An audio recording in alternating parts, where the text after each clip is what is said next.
الحمد لله وحده والصلاة والسلام على من لا نبي بعده. اللهم صل على سيدنا مولانا محمد وعلى آل سيدنا مولانا محمد كما صليت على إبراهيم وعلى آل إبراهيم إنك حميد مجيد. أما بعد فأعوذ بالله من الشيطان الرجيم. بسم الله الرحمن الرحيم. كنتم خير أمة أخرجت للناس تأمرون بالمعروف وتنهون عن المنكر وتؤمنون بالله. وقال الله سبحانه وتعالى: ومن أحسن قولا ممن دعا إلى الله وعمل صالحا وقال إنني من المسلمين. وقال الله سبحانه وتعالى: والعصر إن الإنسان لفي خسر إلا الذين آمنوا وعملوا الصالحات وتواصوا بالحق وتواصوا بالصبر.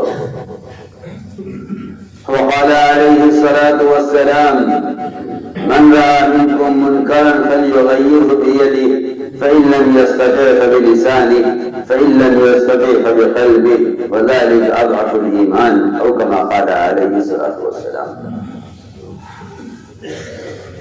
میرے محترم بزرگ دوستو عزیزو، مسلمان کے اپنے دین کی پختگی موقوف ہے دعوت اللہ پر. اگر مسلمان نے دعوت چھوڑ دی تو مسلمان باقی کے سامنے اپنا دین چھوڑنے پر مجبور ہو جائے گا، اور اگر اس دین پر جمنا چاہا دعوت کے بغیر تو اللہ تعالیٰ کا ضابطہ یہ ہے کہ اللہ ان کی مدد بھی نہیں کریں گے. اللہ ان کی مدد نہیں. مسلمان کے جس فریضے کے مقابلے میں، جس سنت کے مقابلے میں، جس عمل خیر کے مقابلے میں، جس زمانے میں کوئی قانون آئے گا، مسلمان قانون کے آگے جھکے گا اور دین کو چھوڑے گا. اس کے علاوہ مسلمان کو کوئی راستہ نظر نہیں آئے گا. یہ پکی بات ہے.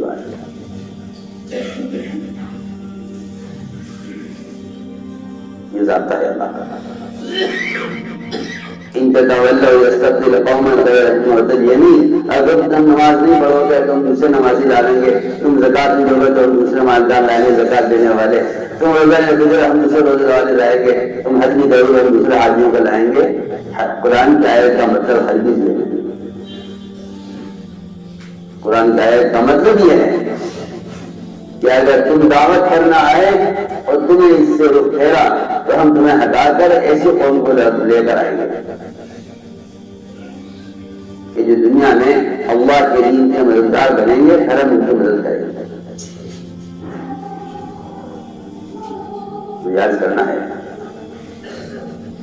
کہ قرآن نے اس بات کو خوب کھول کے بیان کیا ہے کہ سب سے پختہ مذہب، سب سے اچھا دین، اپنے دین پر ہے وہ استقامت.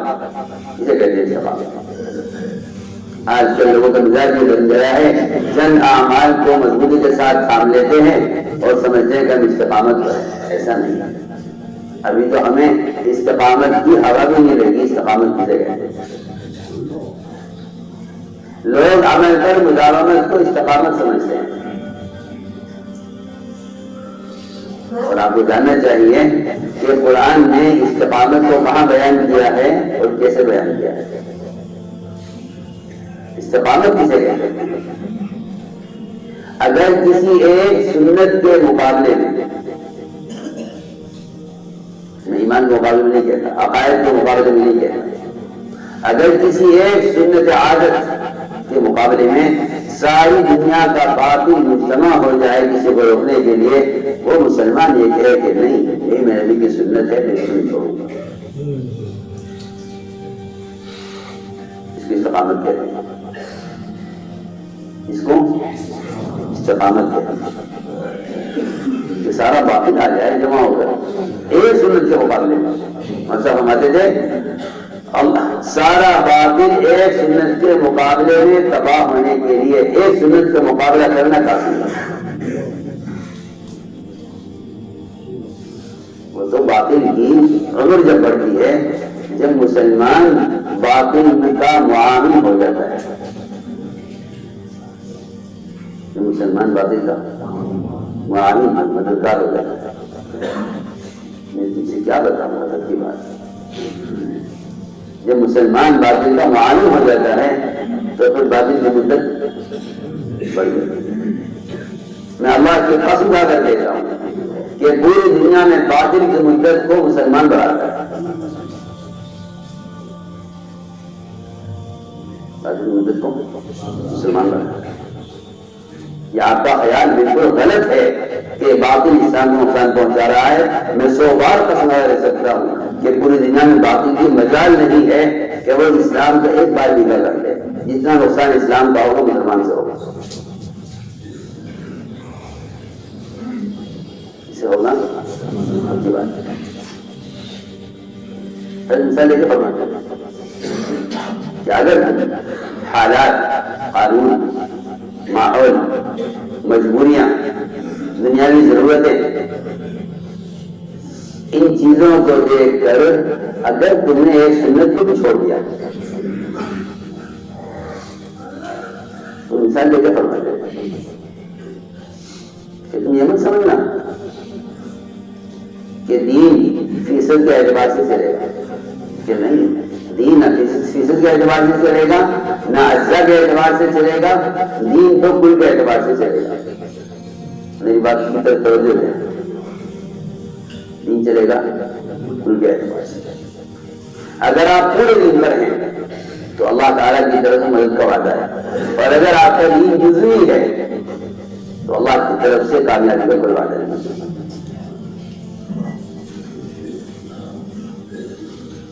لوگ جزوی دین پر چلتے ہیں اور اس کو استقامت سمجھتے ہیں، حالت مجاز کرنا ہے۔ استقامت کسے کہتے ہیں؟ استقامت اسے کہتے ہیں کہ اگر سارا باطل مجتمع ہو کر کسی ایک سنت کے مقابل آ جائے تو مسلمان اس سنت کو نہ چھوڑے، جس کو استقامت کہتے ہیں۔ ورنہ کیا آج تو محفظات سے حالات اور ماحول کے اعتبار سے دین پر چلنا، اس پر تو منافقین بھی مجتمع تھے۔ کون؟ وہ یہ کہتے تھے کہ جہاں جیسا موقع ہے وہاں ایسا ہوگا، جہاں جیسا موقع ہے وہاں ایسا ہوگا۔ یہ تو مسلمانی زمانے کا ہے، یہ تو بیروبیہ ہے۔ کیا ہے؟ بیروبیہ۔ مسجد میں کیسے رہنا ہے، شادیوں میں کیسے رہنا ہے، بیروبیہ ہے۔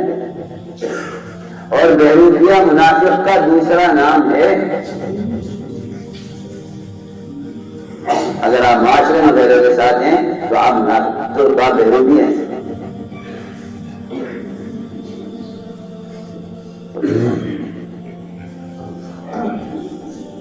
ایک سنت کا، مسلمان کا ایک سنت کو چھوڑ دینا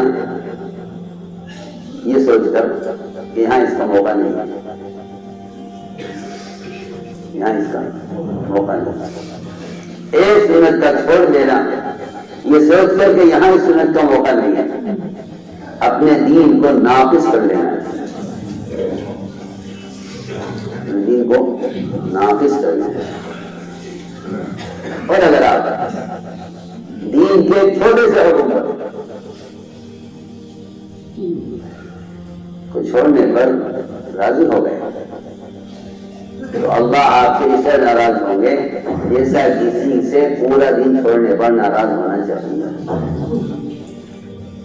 میری بات بہت توجہ چاہیے۔ میں تو صاف اعتراض کرتا ہوں کہ اگر مسلمان اپنے اعتبار سے احکام چھاپ رہا ہے تو یہ خواہش کا دین اپنی کبھی نہیں، خواہش قبول نہیں۔ اور میں آج کرتا ہوں آپ سے بہت اچھی مثال حضرت کے بیان سے نقل کرتا ہوں۔ فرماتے تھے کہ اگر مسلمان نے حالات اور ماحول اور قانون کو سامنے رکھ کر اپنے لیے دین منتخب کیا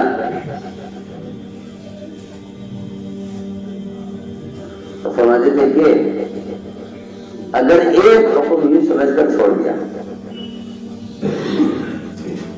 کہ ہم باطل کے مطالبے پر،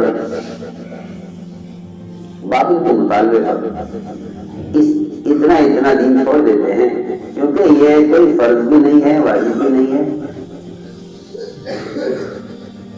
اور سنت بھی کوئی عبادات کی لائن کی سنت نہیں ہے، یہ تو ضروریات معاشرے شکل لباس کی لائن کی سنت ہے، اس کو چھوڑنے میں کوئی حرج نہیں ہے۔ میری بات ہوتی سننا، میں پہلے اس کی ایک مثال عرض کرتا ہوں۔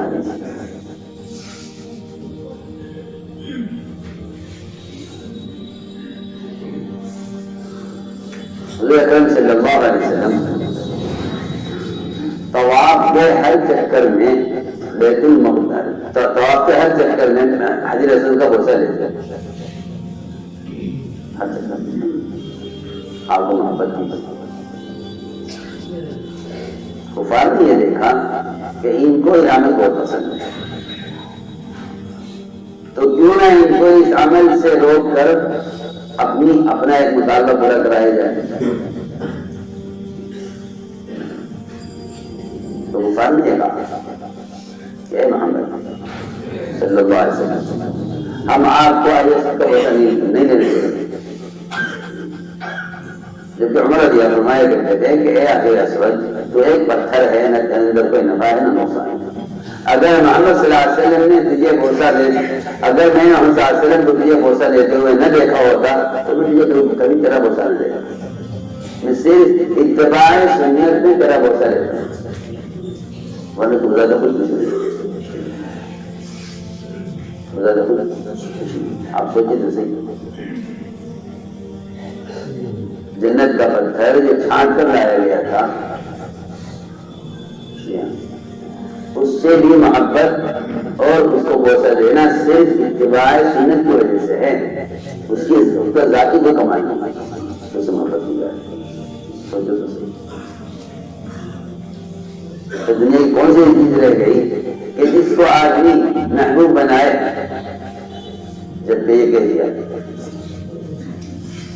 کہ تو ایک پتھر ہے، نہ نفع ہے نہ نقصان، میں تجھے بوسہ اس لیے دیتا ہوں کہ محمد صلی اللہ علیہ وسلم نے تیرا بوسہ لیا۔ چنانچہ مشرکین نے آپ کو روکا،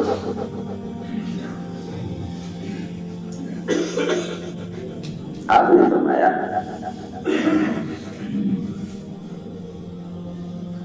مشرکین نے یہ کہا کہ ہم آپ کو بوسہ نہیں لینے دیں گے، ہماری آپ شرط پوری کریں۔ کیا شرط ہے؟ کہ ہماری شرط یہ ہے کہ جب آپ بیت اللہ کا طواف کریں تو وہاں جو ہمارے بت اور معبود بیٹھے ہوئے ہیں آپ ان کے آگے سے جھکتے ہوئے جائیں، تب تو ہم آپ کو بوسہ نہیں دیں گے، اگر آپ ایسا نہیں کریں گے تو آپ کو بوسہ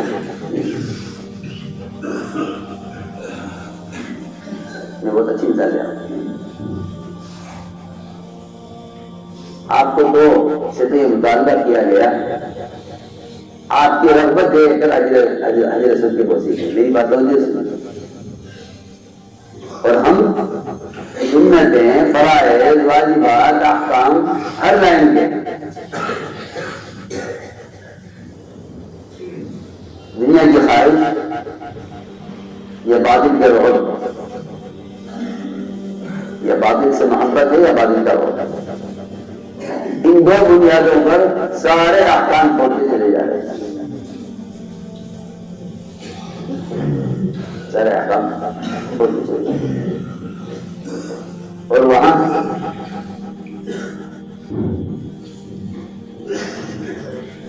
حجر اسود کے بوسہ لینے کا ایک عمل، اسے روکنے کے لیے مشرکین نے شرط لگائی۔ آپ صلی اللہ علیہ وسلم سے تو اس کا کوئی امکان، کسی ادنا نبی سے اس کا امکان نہیں ہے کہ وہ اللہ کی نافرمانی کریں یا شرک کریں، ممکن نہیں۔ آپ کو ہلکا سا خیال آ کر گزر گیا کہ اگر بغیر دل کے ارادے کے صرف ذرا سا اشارہ سر سے کر دیا جائے اور یہ مطمئن ہو جائیں اور میں سر کا وسر